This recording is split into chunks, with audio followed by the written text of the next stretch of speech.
गोजोन फुंबिलि दिनै 17 मार्च 2023 आं सिबिरानि ब्रह्म नोंथांमोनखौ SB Bodo News चेनेलाव बयखौबो बरायबाय। नोंथांमोनहा जुदि चेनेलाव गोदानबा सानफ्रोमबो सानसेयारि खौरांखौ मोननो थाखाय SB Bodo News चेनेलखौ साबस्क्राइब खालामनानै लानो हागोन लोगोसे बेल आइकनखौबो क्लिक खालामनो हागोन जाहाथे खौरां फोसावनाय लोगो लोगोनो गिबिसिन खौराङा नोंथांनाव सौहैयो। आसा खालामो नोंथाङा खौरांखौ मोजां मोनगोन आरो खौरांखौ जोबजासे खोनासंगोन होननानैबो आसा खालामनाय थाबाय। दानिया नोंथाङा खौरांखौ खोनासंलांदो।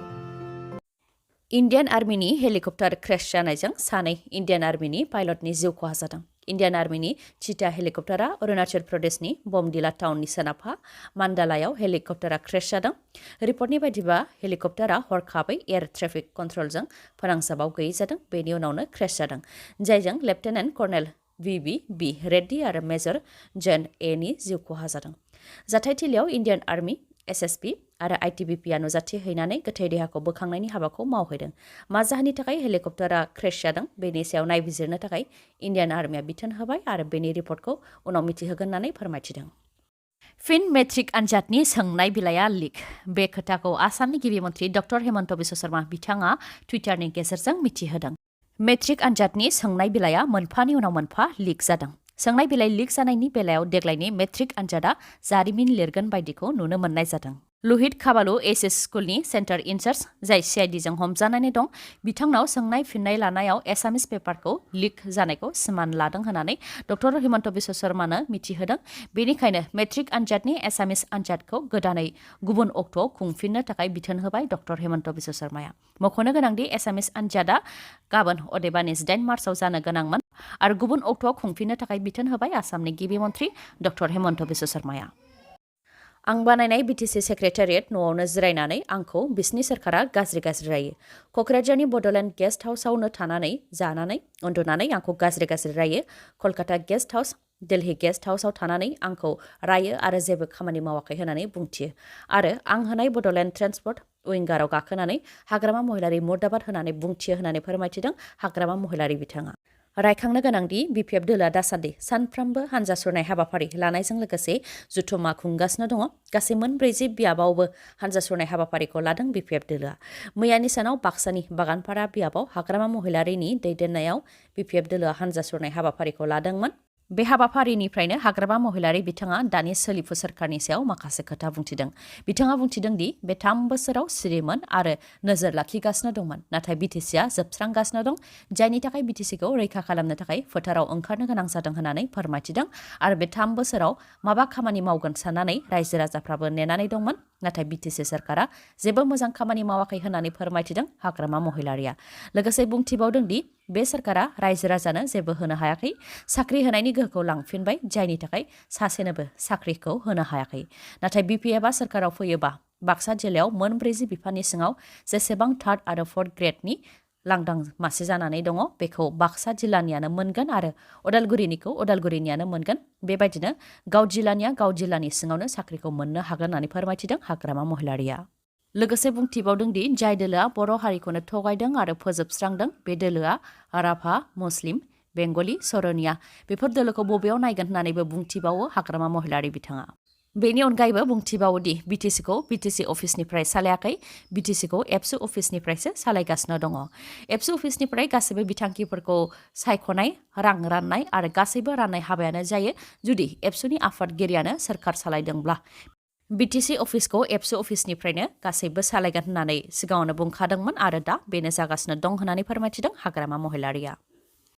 2 बोसोराव माखासे खामानिफोरा मावजाबाय आरो 3 बोसोर जानाय लोगो लोगोनो मोगथां महरखौ नुनो मोनगोन। बे खोथाखौ बुंथिदों BTCनि गाहाय प्रमद बर' बिथाङा। मख'नो गोनांदि UPPL दोलोआ चिरां जिल्लानि बिजनीनि बर' बाजाराव 4थि बोसोरारि जथुम्मा खुंदों, जेराव बाहागो लादों प्रमद बर' बिथाङाबो। बिनिफ्राय बिथाङा फोरमायथिदों दि बे 2 बोसोराव UPPL दोलोआ गोबां खामानि मावबाय, जेरै गरिब दुखुथिया नखरफोरनि फरायसाफोर जायफोरा सिमांबो नुवाखैमोन बिथांमोनखौ IAS अफिसार, डक्टर, इन्जिनियार जानो थाखाय दिल्लीयाव बेसेन नाङालासे फोरोंथाय होगासिनो दङ। सन्टोष ट्रफी खेलाखौ क'क्राझाराव खुंनो हादों। बेनि अनगायैबो गोबां खामानिफोरा सिङाव जागासिनो दङ। फैगौ बोसोरावबो गोबां खामानिफोरखौ मावनो आखायाव लादों, नाथाय बेनि थाखाय UPPL दोलोआ गोख्रों जानो नांगोन। जौ सेरेबनि हानजा जाबा जानाय नङा होननानै बुंथियो प्रमद बर'आ। लोगोसे बुंथिबावोदि राजखान्थिगिरि जानोबा बिथांखि थानो नांगोन। थांनाय 17 बोसोराव बिथांखि गैयिनि थाखायनो गोबां जेंनाफोरा सुस्रांजायाखै नाथाय जोंनि सरकारा सिमां दं बेनिखायनो 2 बोसोराव गोबां खामानि मावबाय आरो 3 बोसोर जानाय लोगो लोगोनो मोगथां महर मोनगोन होननानै बुंथियो प्रमद बर'आ नाथाय मुंख्लं नखरफोरनो चेक गथायनानै प्रमद बर'आ फट' सेबखांजानायनि उनावनो चेकखौ लांफिननाय आरो दिनैसिमबो रां मोनाखै बेखौ लानानै मुंख्लं नखरनिफ्रा प्रमद बर'नि सायाव अजद होदोंमोन बेनि सायाव प्रमद बर' बिथाङा फिननाय होदोंदि मुंख्लं नखरनो नंखाय चेकखौ जों मानो राननो साननैसो उनावनो 205 मुंख्लं नखरनो चेक राननो थांगासिनो दं आरो आद्रा थानाय मुंख्लं नखरनि थाखायबो 25 कोटी रां दंखायो बेखौ उनाव होलांगोन होननानै बुंथियो प्रमद बर'आ मुंख्लं नखरनि अनगायैबो सेल्फ हेल्प ग्रुपनियाबो रां हाबैखौ लानानै प्रमद बर'नि सायाव अजद होदोंमोन बेनि सायावबो बिथाङा फिननाय होयोदि सेल्फ हेल्प ग्रुपनि राङा ओरैनो हाबा बेनि थाखाय स्किम प्रसेस बेफोरबायदि थानो नांगोन मा बिथांखिनि सिङाव मा खामानिनि थाखाय बेफोरो थानो नांगोन बेनि उनावसो राङा हाबगोन होननानै बुंथियो प्रमद बर' बिथाङा 2023-24 नि थाखाय आसामनि बाजेटखौ थिसनबाय आसामनि रांखान्थि मन्थ्रि अजन्ता नायक बिथाङा जेराव गोबां गोनां बिथांखिफोरखौ थिसननाय जादों बेनि मादाव सेथियाव अरुणोदय बिथांखिनि रांखौ बांहोनानै 1400 रां बानायनाय जाबाय नैथियाव दङ आस्था दास मुखुटार उन्नयननि माला बिथांखिनि गेजेरजों बिपिएल आरो एसेल' रां आरजिग्रा नखरफोरनि गावसुंथा राहानि थाखाय अनसुंथाइ होनाय जागोन जेरै दाउ अमा फिसिनाय ना फिसिनाय सि दानाय आबाद मावनाय बायदि बायदिनि थाखाय 1 लाखनो 2 लाख राङै होनो थाखाय थांखि लाबाय थामथियाव दङ 2023 मायथाइनि 10 मेसिम 40,000खौ साख्रियाव थिसनगोन ब्रैथियाव दङ सरकारि मावख'गिरिफोरखौ मोनसे डिपार्टमेन्टनिफ्राय गुबुन मोनसे डिपार्टमेन्टआव सोलाय सोल' खालामनो हानाय बायदि मोनसे आयेन लाबोगोन बाथियाव दङ गं 500 हाइस्कुलखौ आपग्रेड खालामनाय जागोन गं 500नि मादाव गं 400खौ लुफामनाय जागोन आरो गं 100खौ गोदानै लुनाय जागोन दथियाव दङ थाखो 9आव फार्स्ट रेंक मोननाय फरायसाफोरनो टेब्लेट होनाय जागोन जायनि गेजेरजों फरायसाफोरखौ मेन्टर अदेबानि दैदेनलांनाय जागोन आरो सोलोंथाइनि मुवा बेसादफोरखौ दैथायहरनाय जागोन स्निथियाव दङ थाखो 9आव फरायनाय गासैबो सोरखारि आरो प्रभिन्सियेलाइज्ड सेकेन्डारि स्कुलनि फरायसाफोरनो बेसेन नाङाजासे साइकेल होनाय जागोन दाइनथियाव दङ ग्रेजुवेट जानायसिम बेसेन नाङाजासे बिजाब होनाय जागोन गुथियाव दङ डिग्री आरो पलिटेकनिक कलेजफोराव फरायनाय आन्डार ग्रेजुवेट आरो पोस्ट ग्रेजुवेट फरायसाफोरनि हस्टेलनि मेसखौ 2000सिम रेहाय होनाय जागोन जिथियाव दङ हायार सेकेन्डारियाव फार्स्ट डिभिजन जानाय हिन्जावसा आरो हौवासा गासैनोबो स्कुटि होनाय जागोन आरो मेट्रिकआव फार्स्ट डिभिजन जानाय फरायसाफोरनो आनन्दराम बर'आ बान्था होनाय जागोन 17थियाव दङ Kokrajhar government college Bongaigaon college आरो आसामनि माखासे कलेजफोरखौ इउनिभार्सिटि खालामनाय जासिगोन 18थियाव दङ अदालगुरियाव बड'लेण्ड इउनिभार्सिटिनि सेटेलाइट केम्पास बानायनाय जागोन 13थियाव दङ 100 बोसोरनि गोबां जानाय मन्दिर मस्जिद चार्च जायखिजाया थानसालिनो 15 लाख रां अनसुंथाइ होनाय जागोन 14थियाव दङ गासैबो बिपिएल थाखोनि पोस्ट ग्रेजुवेट फरायसाफोर मेडिकेल फरायसाफोरखौ एंगारनानै बोसोराव 10,000 रांनि मोबिलिटि ग्रान्ट होनाय जागोन आसामावबो H3N2 भाइरास मोननाय जादों बे इनफ्लुएन्जानि केसआ भारताव बांगासिनो दं आरो बे भाइरासजों सुबुंनि जिउ गोमानायनिबो रिपर्टआव मोननाय जादों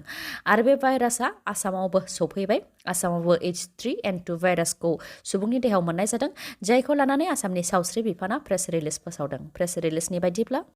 बिथांमोनहा बे भाइरासनि सायाव नोजोर लाखिगासिनो दं आरो भारत सरकारनि गाइडलाइन बायदियै बे भाइरासजों नांनो थाखाय थागथियारि होनानैबो फोरमायथिदों आरो बे भाइरासनि लैखोनफोरा फोरमायथिनाय बायदिब्ला गुजुनाय गगा मोननाय लोमजानाय मोदोम सानाय बायदि बायदि नाथाय बे भाइरासआ बांसिनै गोरलै गथ' गोरबोआव गोनां आइजो बैसो जानायफोरनाव आरो बेरामिफोरनाव बांसिन गोहोम गोग्लैगोन होननानै फोरमायथिदों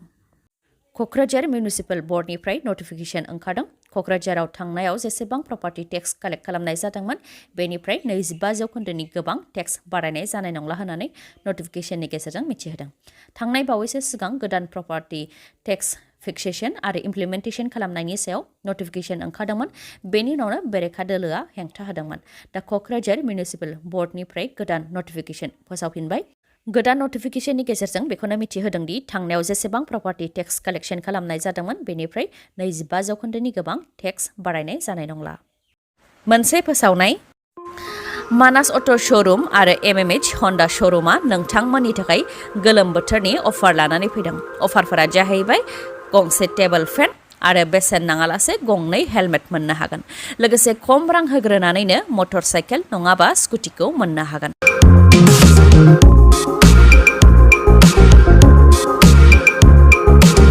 आरो एकाउन्ट गैयाब्लाबो फाइनान्सआव खालामनानै हरगोन बेनि अनगायैबो जायखिजाया कम्पानिनि गोजाम मटरसाइकेल एबा स्कुटिखौबो सोलायनो हानायनि खाबु दङ अब्ला नोंथाङा माखौथो नेबाय थाखो गावनि मोजां मोननाय मटरसाइकेल एबा स्कुटिखौ नोंथाङा थाबैनो मानास अट' श'रुम नङाबा MMH हन्डा श'रुमनिफ्राय बायनानै लायनो हागोन मानास अट' श'रुमनि थावनिया मानिकपुर पुलिस थानानि साखाथियाव आरो इन्डियान अइल पेट्रल पाम्पनि उल्था दिगाव आरो MMH हन्डा श'रुमनि थावनिया चिरां जिल्ला काजलगावनि पेट्रल पाम्पनि साखाथियाव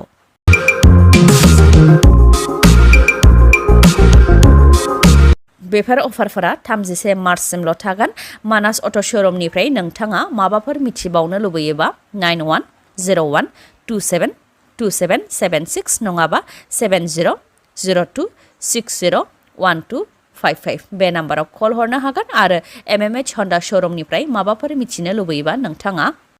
8720957824 नङाबा 7002252878 बे नाम्बाराव खौरां लाहरनो हागोन